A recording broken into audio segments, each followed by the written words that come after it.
Master, kumusta? Hinaot? Okay ka? Today Master is Sunday and pupunta tayo sa ating maliit na manukan mga Master. Pero bago yan, bili muna tayo ng ating supplies, food supplies para sa ating mga boys sa manukan. Sana all. And after that, daan tayo sa Agrivet para bumili tayo ng mga gamot, lalo na yung Primoxil kasi nag-chat yung tao ko na meron daw may sipon doon. Tapos bili na rin tayo ng mga feeds. Kamaster, samahan nyo po ako mga master.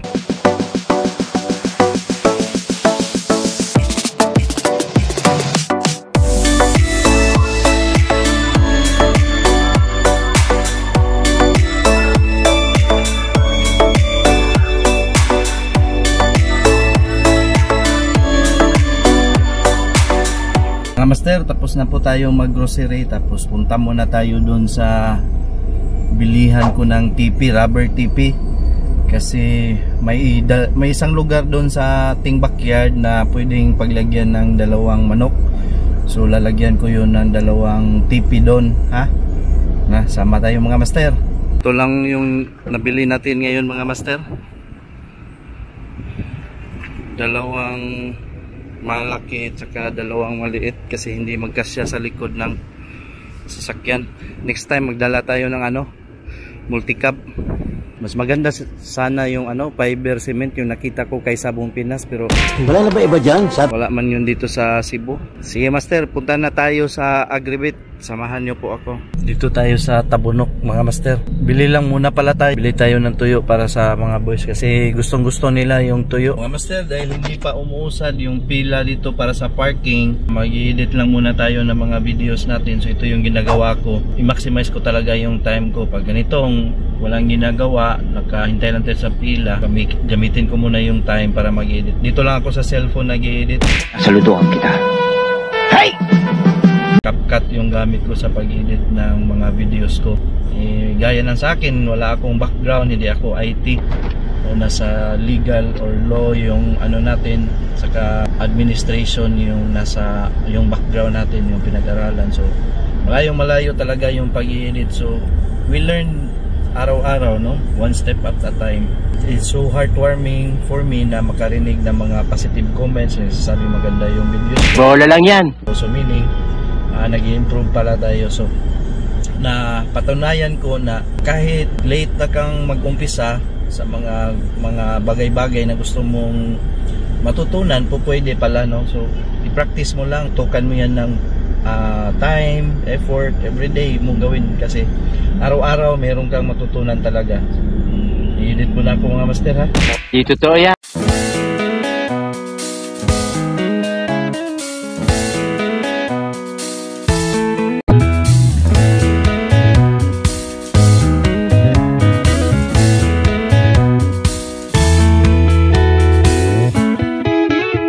Muna akong suki diri mga master ay si ate. Palita og bili tayo ng mga gamit sa manukan. Katong kuan rubber. Pila man to? Duha na. Wala na itulungan ko kana. Sige, tulungan din.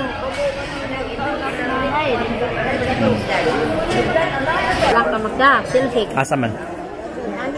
Wala ikuan lang dito. Ito pala yung karga natin ngayon mga master. Hindi ko nabidyohan kanina kasi nalobat tayo. Sorry. Tapos yung ibang mga gamot na binili rin natin. Tapos yung GMP4 nandun sa likod yun sa isang sako para sa mga natin, mga brood hens at brood pullets na ginagamit na natin for national board mga master. So ito.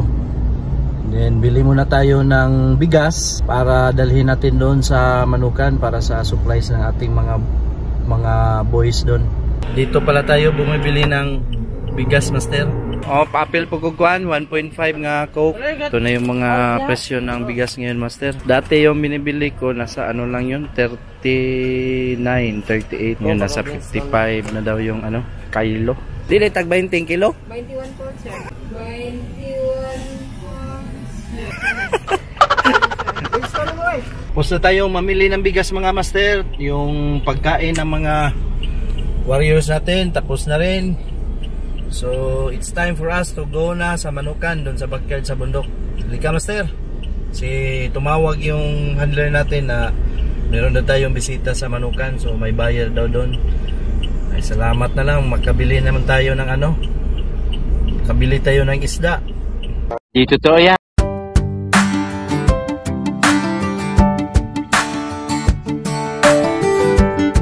Yung manukan ko, master, na dyan sa likod ng bundok na yan, dyan. Ito yung viewing deck dito sa Talisay. Sinasabi nila na parang likuran ng dinosaur, sleeping dinosaur yung tawag nila dito. Pag titingnan mo siya sa taas, para daw siyang natutulog na dinosaur. So pag nag-away ka dito, master, pasyal ka dito sa manipis viewing deck. Pag hapon, hindi na mainit, maraming mga motorista pumapasyal dito kasi may kainan din to. Ito yung kainan dito, mga master, ay the sleeping dinosaur.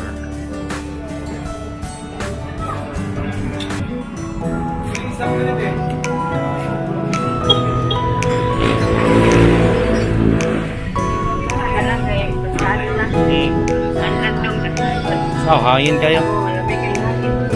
Presko ng hangin dito.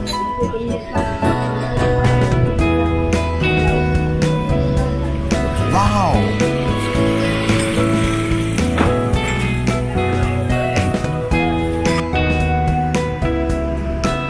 Ito, may mga turista na stop over. Ito, nakabili tayo ng pansit. Nakabili tayo ng pansit, mga master. Kuha muna tayo ng bayad kasi hindi pa tayo nagbayad.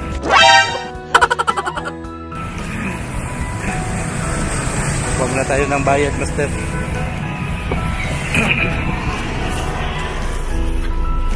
Yung pansit. Yan.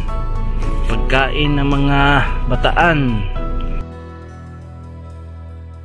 Bayad muna tayo.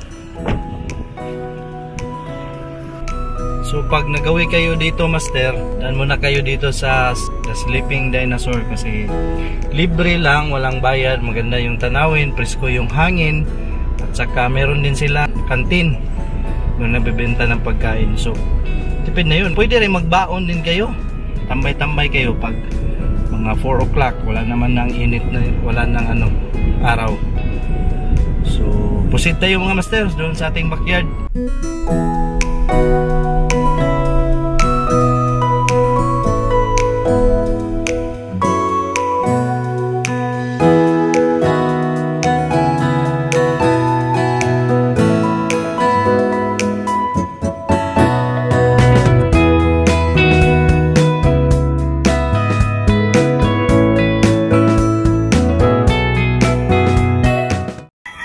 Hapon na, mga master, at natapos na rin yung pag-install ng mga rubber tipis. Tsaka na busy tayo kanina kasi mayroon tayong bisita. Kumuha sa atin ng isang pair ng John Bishop Kelso over Golden Boy, tapos yung Boston Roundhead yung babae. Ngayon tambay-tambay lang tayo dito sa labas. Malamig na yung simoy ng hangin. Kakape tayo ngayon. Tapos mamaya mga 1 hour siguro magluluto tayo ng tinulang manok kasi mayroon tayong mga napagpilian kanina. May mga hindi nakapasa na mga pullets para sa ating breeding. Pinakal ko na sila. So yun yung hapunan natin ngayon, mga master. Enjoy the view, mga master.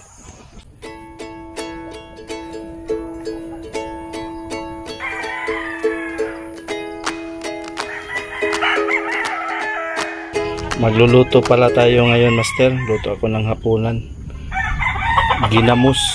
I don't know kung anong ginamos sa Tagalog. Ito, kahoy yung gamit namin dito sa bundok, mga master.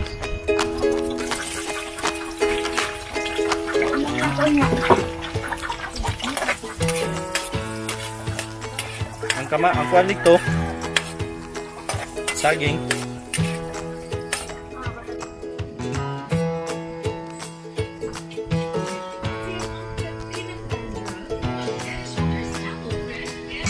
Tapos na po kaming mag-dinner, mga master. Ang sarap nung tinulang manok. Hindi ko na video kasi nakalimutan ko na. Ang sarap kasing higupin ng sabaw. Sana. Takam na ako. Pasensya na. So basically, yun lang yung araw natin ngayon. Sunday, bukas. Report na naman tayo sa work. Ingat po tayo mga master. Birada lang tayo sa buhay para sa ating mga pamilya. Birada mga master.